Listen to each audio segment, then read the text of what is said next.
حج کے تمام ارکان پورے کر چکو تو مینا میں اللہ کو یاد کرو جس طرح اپنے باپ دادا کو یاد کیا کرتے تھے، بلکہ اس سے بھی زیادہ۔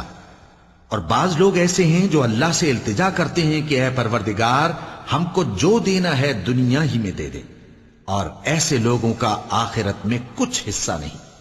اور بعض ایسے ہیں کہ دعا کرتے ہیں کہ پروردگار ہم کو دنیا میں بھی نعمت عطا فرما اور آخرت میں بھی نعمت بخشیو اور دوزخ کے عذاب سے محفوظ رکھیو۔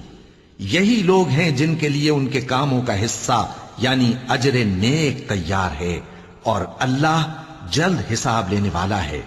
اور قیام منی کے دنوں میں جو گنتی کے دن ہیں اللہ کو یاد کرو۔ اگر کوئی جلدی کرے اور 2 ہی دن میں چل دے تو اس پر بھی کچھ گناہ نہیں، اور جو بات تک ٹھہرا رہے اس پر بھی کچھ گناہ نہیں۔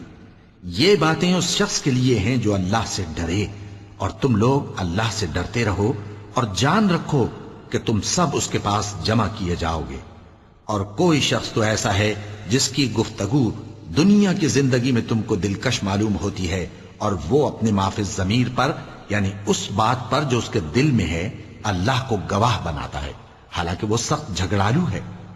اور جب پیٹ پھیر کر چلا جاتا ہے تو زمین میں دوڑتا پھرتا ہے تاکہ اس میں فتنہ انگیزی کرے اور کھیتی کو برباد اور انسانوں اور حیوانوں کی نسل کو نابود کر دے، اور اللہ فتنہ انگیزی کو پسند نہیں کرتا۔